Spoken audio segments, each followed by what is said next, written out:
বৌমা, তোমার সব গহনা খুলে আমাকে দাও। কেন মা? এখনো তো আমার বাসর হয়নি, আর আপনি এখনই আমাকে সব গহনা খুলে দিতে বলছেন কেন? এই সব গহনা আমি দিয়েছি, আমি নিয়ে নেব। তোমাকে খুলে দিতে বলছি, তুমি খুলে দাও। এই গহনা তো সব আমার স্বামী আমাকে দিয়েছে, আমি আপনাকে কেন দিব? আমি আপনাকে একটা গহনাও দিব না। তোমার স্বামী আমার ছেলে, আমার ছেলের সব কিছু আমার, তুমি আমাকে দিতে বাধ্য। না মা, এখন আপনার ছেলে আমার স্বামী, আর আমার স্বামী সবকিছু আমার, আমি আমার অধিকার ছাড়বো না। কি হয়েছে মা? চিল্লাচিল্লি করছো কেন? দেখো, তোমার মা আমার সব গহনা খুলে নিতে চাচ্ছে। তোমার মা মনে হয় আমাকে পছন্দ করেনি, আমাকে সে সহ্য করতে পারছে না, আর তাই সে আমাকে কিছু দিতে চাচ্ছে না। এখন আমার বাসরই হয়নি, আর সে এসেছে গহনাগুলো নিতে। মা, তুমি অপুর গহনা নিতে চেয়েছো কেন? সত্যি কি তুমি অপুকে পছন্দ করো না? আর এইসব গহনা তো আমি আমার স্ত্রীকে বানিয়ে দিয়েছি, তাহলে তুমি আজকেই এসব নিতে চেয়েছো কেন? বাবা, বৌমা আমাকে ভুল বুঝেছে। আমি নিজে পছন্দ করে এই বাড়ির বউ করে এনেছি, আমি ওকে পছন্দ করব না কেন? আমি গহনাগুলো নিয়ে আলমারিতে তুলে রাখবো। এখন তোরা ঘুমাবি, এখন তো আর কেউ দেখতে আসবে না। দরকার হলে আমি আবার কাল সকালে গহনাগুলো দিয়ে দেব, কিন্তু এই গহনাগুলো আমি এখন নিয়ে যাব। হ্যাঁ অপু, মা তো ঠিক কথাই বলেছে।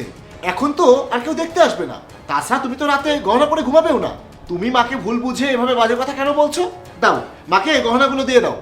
না না, আমি আমার গহনা এখন আর কাউকেই দিতে পারবো না। আমার গহনা আমার কাছেই থাকবে। আমার কাছে থাকলে সমস্যা কি? মায়ের কাছে কেন দিতে হবে? আমি বুঝতে পেরেছি, এসব দামি গহনা দেখে মায়ের লোভ হয়েছে। একবার কোনোভাবে আমার কাছ থেকে গহনাগুলো নিতে পারলে সে আর কোনোদিন আমাকে দিবে না। বৌমা, এই গহনা দেখে আমার লোভ হয়নি, লোভ হয়েছে তোমার। আমি যদি জানতাম তুমি এমন মেয়ে, আমার ছেলের বউ করে কখনো আনতাম না, আর আমি আমার ছেলের কখনো ক্ষতি হতে দেব না। মা, তুমি এসব কি বলছো? আগে জানলে বিয়ে দিতে না মানে কি? দেখেছো, আমি তোমাকে আগেই বলেছিলাম তোমার মা আমাকে মেনে নিতে পারছে না। বিয়ের দিনে সে আমার সবকিছু নিয়ে নিতে চাচ্ছে।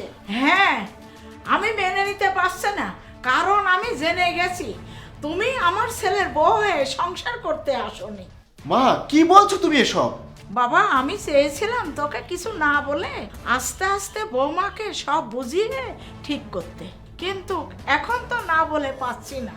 ভাবলাম বিয়ে যখন হয়ে গেছে, সমাজের দেখেছে, আমি চুপ করেছিলাম।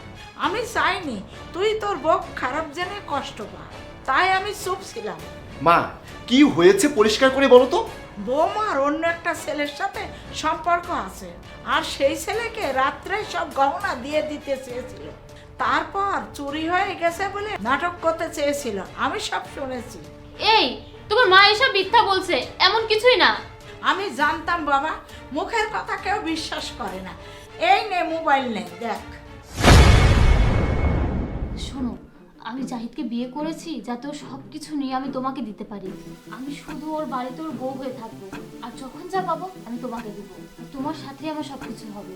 হ্যাঁ, আস্তে আস্তে আমি একটা ব্যবসা দাঁড় করিয়ে তোমাকে বিয়ে করে নেব। তখন তুমি ওকে ডিভোর্স করে দেবে, আমরা সংসার করব।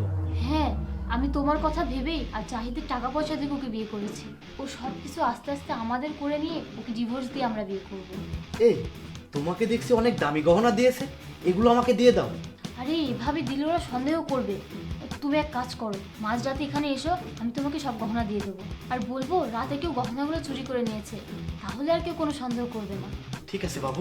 এখন তুমি এখান থেকে যাও, কেউ দেখে ফেললে সমস্যা হবে। তুমি মাঝরাতে এসো। সেই জন্য গহনাগুলো আমার কাছে রাখতে চেয়েছিলাম, আর বৌমা প্রেমিককে দেবে বলে আমাকে দিচ্ছে না। ছি অপু, ছি। বিয়ের দিনেই তুমি তোমার আসল চেহারা দেখিয়ে দিলে। আমি ভাবতেও পারছি না তোমার মতো এরকম জঘন্য একটা মেয়েকে আমি বিয়ে করেছি। কিন্তু আমি তোমাকে নিয়ে আর সংসার করতে চাই না। আমি তোমাকে ডিভোর্স করে দিব। সকালে উঠেই তুমি এখান থেকে চলে যাবে। বাবা, ভুল তো আমাদের হয়ে গেছে, তাই আমি এসব নিয়ে বাড়াবাড়ি করে সম্মান হারাতে চাইনি, তাই চুপ করেছিলাম। মা গো, মেয়েদের বিয়ে হয়ে গেলে মেয়েদের উচিত ওইসব আবেগ থেকে বেরিয়ে আসা। তুমি তোমার নিজের সম্মানের কথাটাও ভাবলে না। এখন তোমার উচিত এই সংসারে মন দিয়ে, কারণ বিয়েটা আল্লাহর লেখন, যা তোমার আমার ছেলের সাথে হয়েছে। মা গো, এটাই তোমার ভাগ্য। মা, আমি ভুল করে ফেলেছি। আমি আসলে ওই ছেলেকে ভালোবেসে এসব করতে চেয়েছিলাম, কিন্তু আমি এখন এই বাড়ির বউ। জাহিদ, আমি কথা দিচ্ছি আমি সব ভুলে যাব, তুমি আমাকে ক্ষমা করে দাও। মা, আমি আপনাকে সব গহনা খুলে দিচ্ছি, আপনি নিয়ে যান। আর আপনি আমাকে সব বুঝিয়ে দেন, আমি আপনার মতো করে চলবো। আমাকে আপনাদের বাড়ি থেকে তাড়িয়ে দিবেন না। ঠিক আছে বাবা, ওকে একটু বুঝিয়ে নে।